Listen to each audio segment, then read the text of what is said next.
Welcome to a special agenda. Sometimes things don't work out exactly like you planned for them to, but sometimes grace and prayer will cause things to work out. Thank you all for joining me again with the special agenda and for everyone who is taking the time out of their work schedule, personal time, time with their family and friends, their loved ones. Thank you so much for joining us. And today I'm going to be talking to specifically my parents, not just my parents within my village that have special needs kids, but just parents in general, whether you be a godparent or you are someone who has a bonus child, whether you are co parenting with someone. It is important that we have this discussion tonight because it's something that has arose within my personal life, but I found that I wasn't alone. Oftentimes, because of the circumstances of our life and the daily pressures, we come into situations because of life in general as parents that we have to face head on. And for some of us, it's our personal fears and traumas that we are dealing with, cultural backgrounds and expectations of others that put so much pressure on the job of parenting. We forget that it's not easy, but we're not alone in our journey. Some of our journeys are more similar than we realize when it comes to taking care of our family, the ones that we are raising. And tonight, the discussion we'll have is about giving yourself permission to parent as you need to parent for those that you love. Culturally, and I won't say just for my race or other races, culturally around the globe, we are given the message that we have to allow those that we love, older ones, family, friends, our own personal parents and siblings, to parent our children the way that we were parented. And the problem with that discussion for me is that I realize that we're all human, our parents are human, but many of the times, the things that we face from our own personal experiences as when we were children was there was trauma involved because our parents, some were young parents, some were not, but because of how they were brought up and the idealisms that all forms of parenting are acceptable. No matter what kind of child you have, no matter what kind of person you're dealing with, and the person dealing with their own um, misinformation, sometimes their own demons. And we should allow everyone to parent our children no matter what we know to be of our children's personality, mental health issues, differences, needs, that person should be able to parent our children, even if it's a style in which we know is ineffective and has been known to be harmful from what we know of that personal individual. I was recently told by someone I love a lot that it's acceptable because of how they were reared that your child should be kept by any and everyone. It does not matter what that person's parenting style was. Even if you knew that that person was unhealthy for your child. Now, granted, from my own personal experience, there were individuals I loved a great deal, but I saw that they had, sorry, that they had personal issues that caused them to not be effective parents.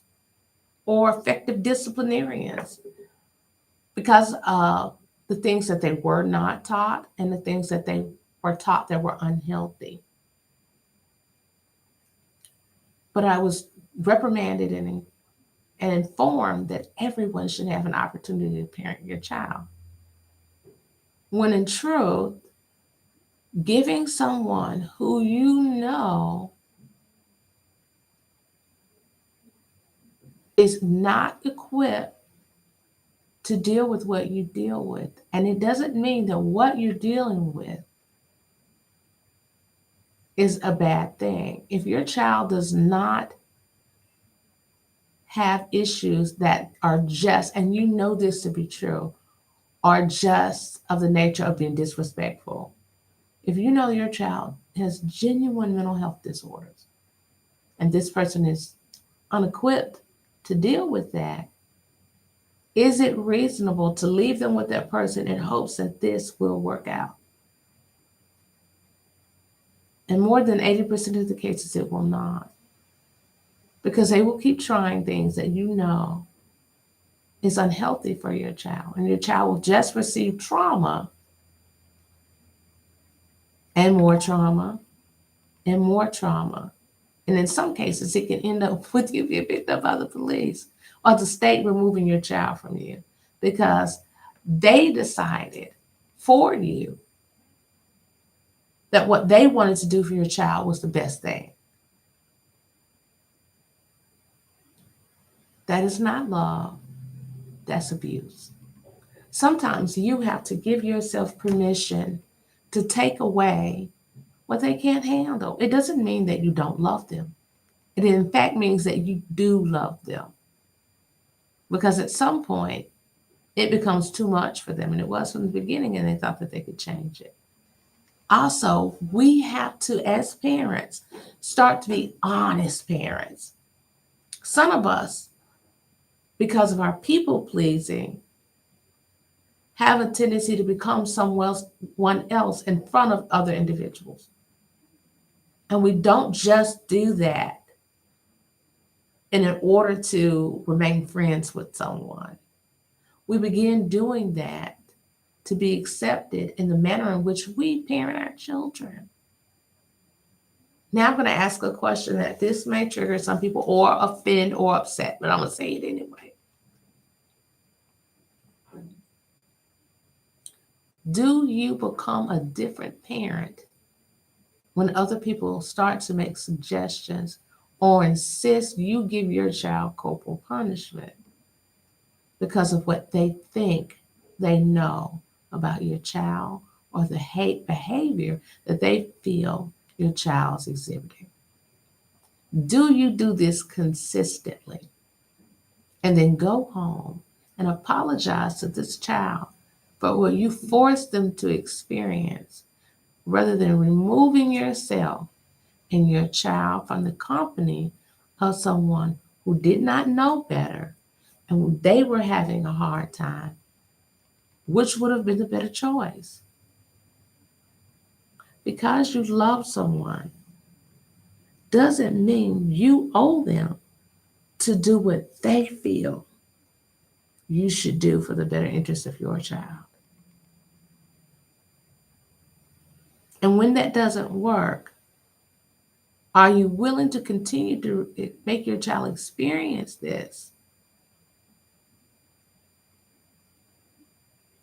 out of the concept that you're being disrespectful? Do you denigrate the characteristics of your child in front of other people, thereby making them believe that this child is less intelligent, less capable, needs to be demeaned and belittled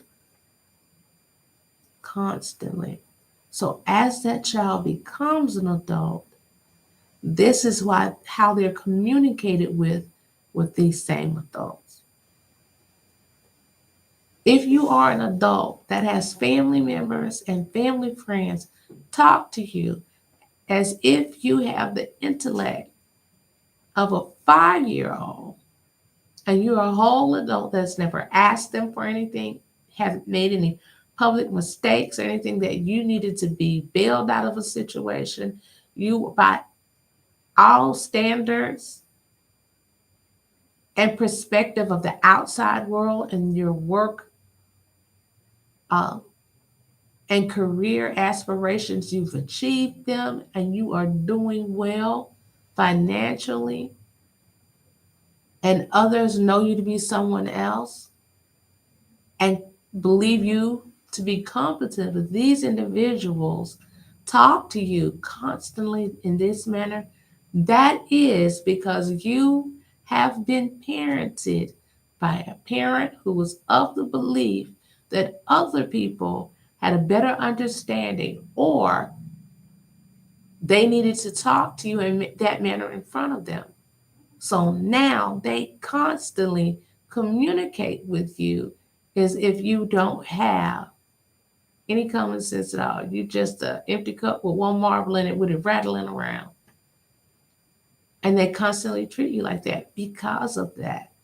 Because your parents gave them permission to treat you like that. So as parents, we have to be careful that we don't allow people to include themselves in a managerial position where it is above their pay grade. This is not what you're being required to do. You're required to be my friend and nothing more. If you have anything to say it to me privately, not in front of my kid. But it is not your job to correct me about something you are not familiar with what's going on. I am not required to beat the living daylights out of my child every time we're in your company and you are not sure what's happening.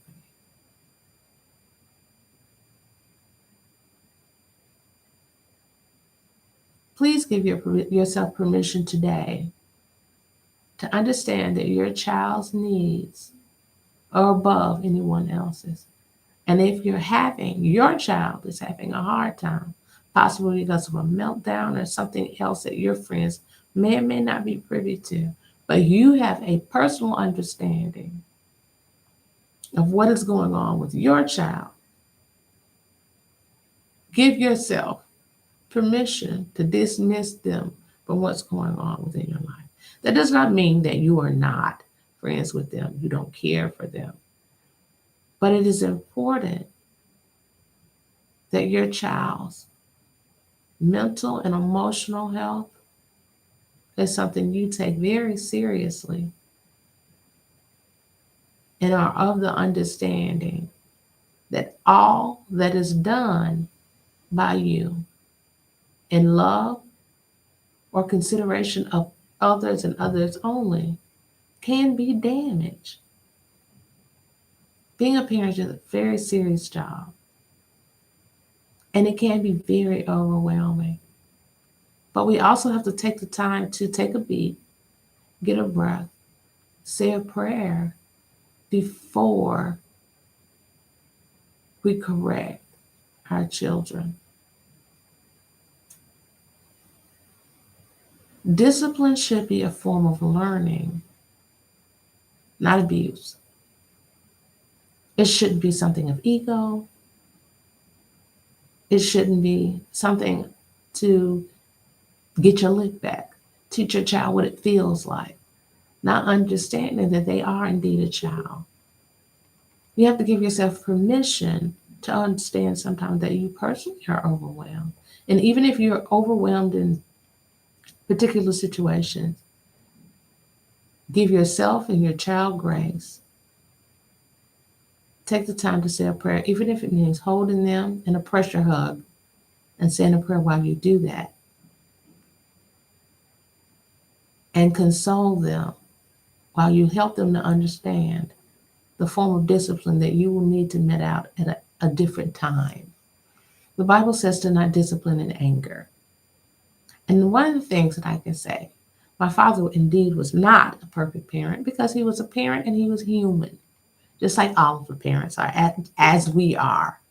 But the one thing I will say is he took the time to not ever discipline us in anger.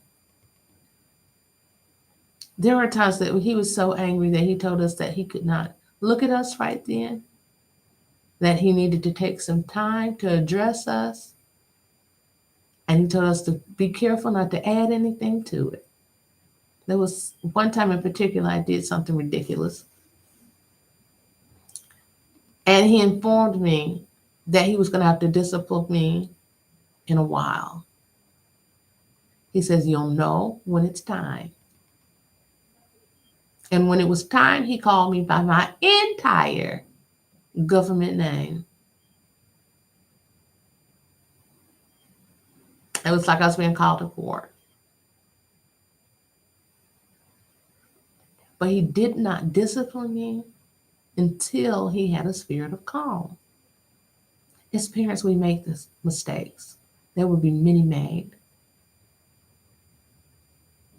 But it's very important as parents that we take the time to understand how serious a job we have and what a gift our children are, even when we are overwhelmed by their behavior and upset. We will make mistakes as parents. We will. But it's very key to the health and well being of your children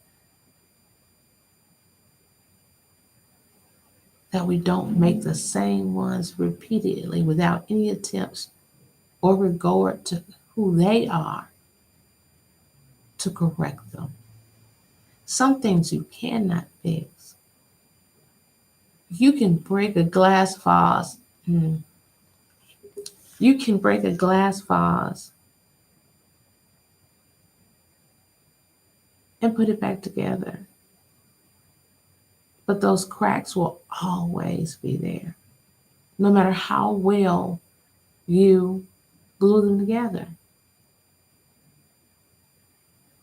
It will always be there. So one has to be understanding of that when parenting. So today, make sure you understand that when you give yourself permission to parent in a protective manner, you understand that it is your job to make sure that every day, everywhere you send your children, to the very best of your understanding and knowledge, no matter who they are, whether it be their parents, grandparents, family friend, your bestie in the whole wide world, or in some people's situations, your ex or your exes next, whether it be their new husband or wife. If that person is not safe, you have the right to parent with conditions.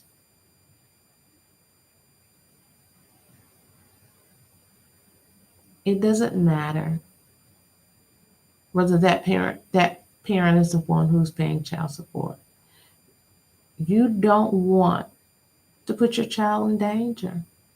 You have the right to say you need to get help, or that individual needs to get help, or we can do this with supervision. I don't want you not to see your child, but I don't want my child, our child, to have to see someone after this is over, or for me to be looking for my child because someone has hid their body because of their loss of control and their personal inability to properly parent or babysit. Your child will always be more important than everyone, including yourself. Or if you are a parent that has anger management issues, sometimes giving permission means getting help. And there are some, and people are going to be triggered by this, but I'm going to say it. If you can't be a parent and you know it, love is letting someone else do it. You do not have to be a parent because you sired a child, because everybody is not able. And that child deserves someone who is able. Don't let society or anyone else make you believe that because you had a child, that you have to raise it if you can't.